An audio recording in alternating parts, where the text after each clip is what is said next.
I think the census actually is a really important historic document that actually shares a common theme, because it's also where immigrants have the first time that they can express their Americanness, right? This is something that all people that live in the United States have to participate in.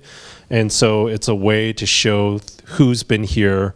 And, it's one of the key research tools that we use as a demographer to figure out where our communities have been and where they're going.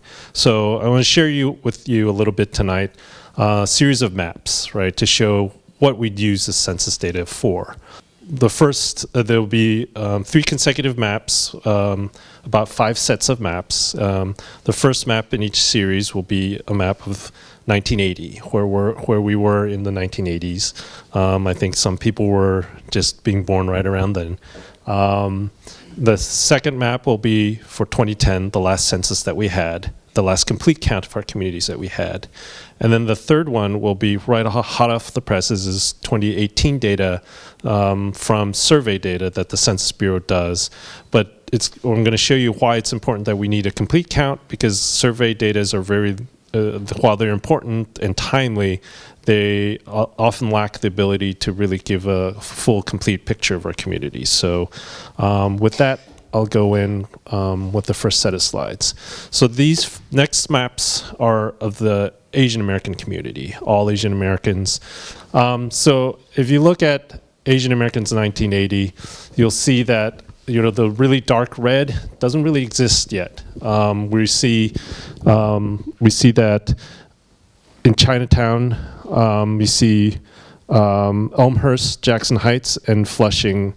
So some small pockets of Asian Americans communities that are starting to grow. And these are the seeds where we're going to see in the next slide, in 2010, you got Asians everywhere now.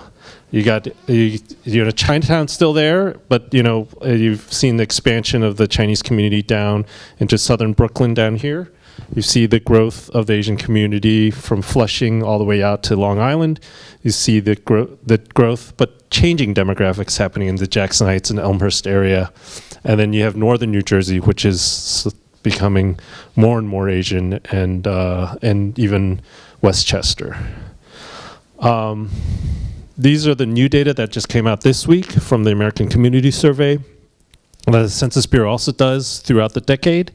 And this actually gives us a better picture, a more up-to-date picture, right? It's been 8 years since the last census. A lot of things have changed. You're seeing more and more growth out in the suburbs of the Asian community. You still see the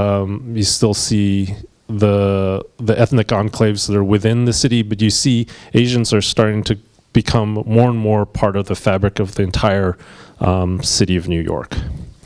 The next few slides are going to dig deeper and look at specific communities. You're going to see that it looks like Asians are everywhere, but if you dive deep down into it, there's a lot of nuance in how the Asian community is expanding. So if you look at the Korean population, in 1980, it's Flushing, it's Jackson Heights, Elmhurst. You're only seeing some indications of what's going to happen in northern New Jersey, and you don't really see very much happening in Long Island yet. 2010, different story. You see that there's actually a lot of the Korean communities left Jackson Heights and Elmhurst. There's still a few people there, but by and large, people moved to Flushing and beyond to Bayside and to Long Island, and then northern New Jersey, Bergen County predominantly. And then you're also seeing people moving into Westchester as well. And so this is a story of new communities that are growing. There's also, Manhattan is seeing a lot of Korean Americans living there as well. So you're seeing growing diversity, dispersion away from the ethnic enclaves, but still large concentrations. And then this is the new estimate. So let me show you the contrast between, this is survey data, so it gives you more up-to-date information, and we see some new patterns, further growth in Long Island. But notice that there's a lot of census tracts now that have no information about Koreans, right? So this is the problem. This is the challenge with survey data. Survey data does not give us a complete picture. That's why we need, every 10 years, a complete count.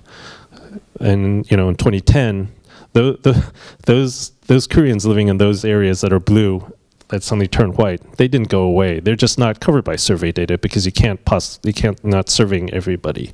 So that's why we need to have the census. That's why we need everybody to participate, because we need to show that there's Koreans, there's Chinese, there's Filipinos, there's Indians everywhere, and they all have needs, and they all provide, they're all integral parts of our community. So moving on to another population, the Chinese population. It is the largest in the metro area, and it's still growing. This is the Chinese population in 1980. You see Flushing, you see Elmhurst, you see Chinatown. You're seeing some inklings of what's going to happen in southern Brooklyn. You don't really see much happening in northern Jersey yet. In 2010, now you see still concentrations of the community, but you see that southern Brooklyn has grown. Bensonhurst, Sunset Park, Sheepshead Bay have become heavily Chinese. You have the Flushing area growing rapidly. Elmhurst, Chinatown still has a big presence, but you're also seeing Middlesex County with increasing populations, and Long Island, and even in Westchester as well.